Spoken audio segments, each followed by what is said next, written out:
You knew this time was coming. I certainly did. I actually voted with even more enthusiasm at the time for President Donald Trump back in November, knowing that that man, RFK Jr., was going to be heading up the Human Health Services Department. Yes, a 71-year-old man who can do pull-ups, push-ups, bench press, squats, runs, all of that. In peak physical condition for a 71-year-old, replacing somebody who had absolutely no business being there, replacing quite a few people who had no business being there, mind you. Despite all of the criticism he received, this has been his life's mission for decades. The Charlie Kirk of our health. This is what RFK Jr. has prayed, according to him, for nearly 40 years to be able to do. And now, teaming up with President Donald Trump, he's pulling it off. Of course, the news setting the liberals off. Because why wouldn't they ever be set off? They're set off by everything Trump does. But they're finally ready to address the topic of vaccines. President Donald Trump had this to say. See the doctor 4 times or 5 times for a vaccine. Don't let them pump your baby up with the largest pile of stuff you've ever seen in your life going into the delicate little body of a baby. Even if it's 2 years, 3 years, 4 years, you just break it up into, I would say 5, but let's say 4. 4 visits to the doctor instead of 1. And certain things I think you should do. We've already taken out and are in the process of taking out mercury and aluminum now. You know what mercury is. You know what aluminum is. Who the hell wants that pumped into a body? And there were rumors about both of them for a long time. But we're having them taken out. We're having them taken out of the vaccines. Some 40 to 70% of mothers who have children with autism believe that their child was injured by a vaccine. President Trump believes that we should be listening to these mothers instead of gaslighting and marginalizing them like prior administrations. Some of our friends like to say that we should believe all women. Some of these same people have been silencing and demonizing these mothers for 3 decades because research on the potential link between autism and vaccines has been actively suppressed in the past. It will take time for an honest look at this topic by scientists. And here's the thing. An honest look is all people actually want. We want actual confirmation. We want updated research and scientific analysis on these vaccines. In my own personal life, I know several people who have had children and have had to make the tough decision of what to do when it comes to this ridiculous and ominous early childhood vaccine schedule. And I know a lot of them, in my opinion especially, made the right decision by opting out of those, or at least most of them, because it's absolutely ludicrous. 40 to 70% of mothers total, that's the percentage, who have children with autism that believe their child was injured by a vaccine.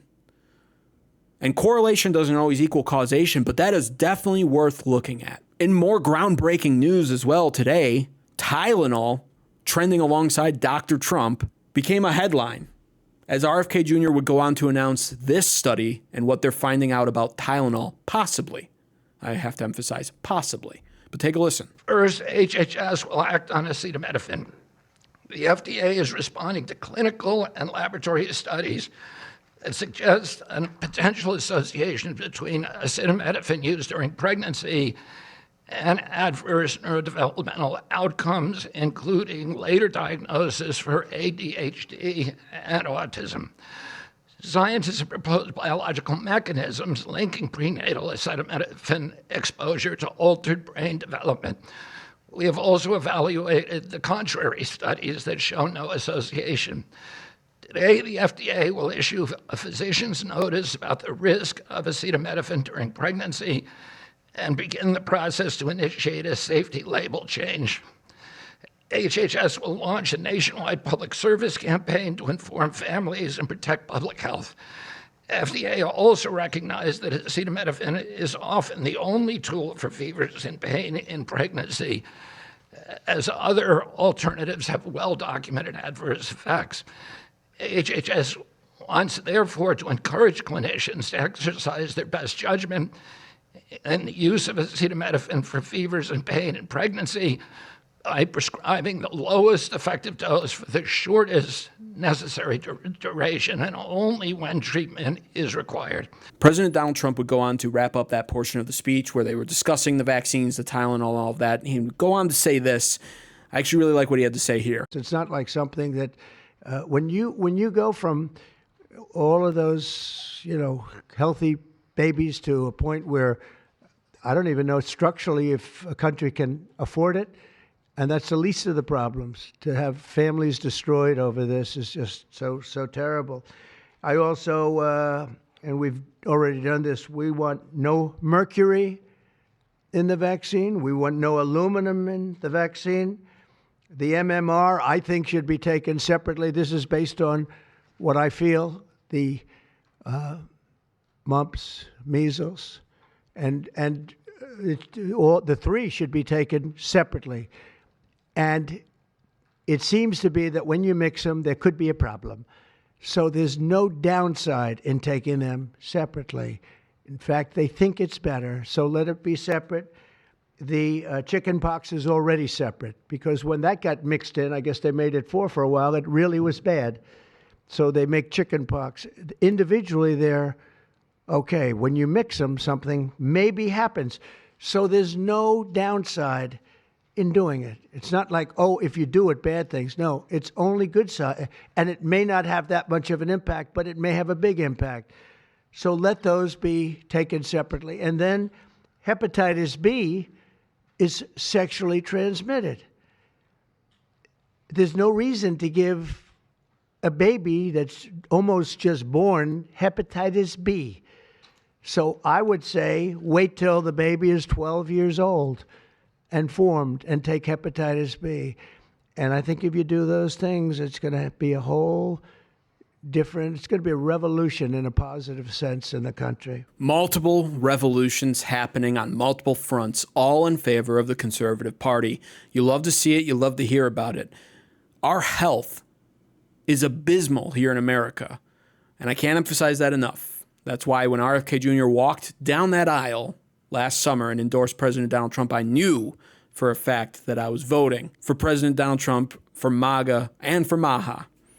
And I couldn't have been happier with the decision that I made. Yes, I voted for this. Notice there's no anti-vax talk. He's not talking about not getting vaccinated for measles or mumps or chicken pox. None of that. It's all there. It's all being discussed. It's just let's separate them. I agree with that. Why would you mix that? I'm hearing stories about parents bringing their children into doctor's visits and getting like 4 to 5 vaccines at once. When I was a kid, that was never a thing. I remember being outraged as a kid and upset when I had to get 2 at once. 2. And I had a great pediatric doctor at the time who did not believe in lumping stuff like that. Thank God. He also, he's actually passed away. But even at the time, what he was doing was considered controversial because if I remember correctly, he even advised my mother against getting certain vaccines back then. And this was long before the 2000s hit, where this vaccine schedule was really ramped up. And speaking of the vaccine schedule, this is what we're dealing with in illustrated form. Let this paint the picture of what is going on here. From 1986 to 2024, not even 40 years difference. Look at what they're doing to children. Does that seem healthy to you? And the liberals' response to this is literally, well, we don't question the science. It's their God. Science is their God, so they don't question it. They treat it like a deity. You show them stuff like this and it doesn't faze them. Well, science says it's good, so it must be good. Science only says it's good because that's all we've ever bothered to uncover using science. And they're outraged that RFK Jr. is shattering the narratives and looking for more evidence and reanalyzing and restudying this stuff. That's his job. That's anybody's job. If you claim to be a scientist or you work with science, you work with medicine, there's always something better. There's always something more to learn. It's not some rock solid ingrained truth. We didn't figure all of this out from 1986 to 2024 and we stop at 2024 and go, that's it. This is the magic formula. All of these extra injections on this 2-month-old this 4-month-old, this 8-month-old. I also think this graph, which draws a correlation to the ramped up vaccine schedule in early childhood with autism, is pretty eye-opening. Again, anybody who knows anything about science will adamantly defend the fact that correlation does not equal causation. That's fair. That's true. But here's the graph. Look at it. Formulate an opinion for yourself. It starts with the lowest possible cases of autism in the bottom left in the year 1920, and then progresses its way up. And you can see vaccines were increasing from 1920 to about 1970, where they finally declare it's 1 in 10,000 children are born with autism, right? But then you see after 1970, the vaccine schedule continues to ramp up all the way through 1995, where it is now announced that 1 in 1,000 children were being born with autism in 1995. And then it just spikes up from there, especially starting in around 2000, 2005. 1 in 150 children born with autism. 1 in 125 children born in autism in 2005. 1 in 68, it looks like, in 2010. And it just spikes up on a 5-year interval starting in 2010. We go to 2015, and it looks like it's 1 in 54. We go to 2020, and it's 1 in 36. And now at 2025, and we're just peaking now at 1 in 35. So it's out of control. And they're not wrong to look at this correlation graph and say, we should re-examine this. I voted for them to do that. But I do know it's a controversial topic, so let me know what your thoughts and opinions are in the comments below. Is it the right take for RFK Jr. to be re-examining the vaccine schedule for early childhood, or is he putting public health in danger by doing this?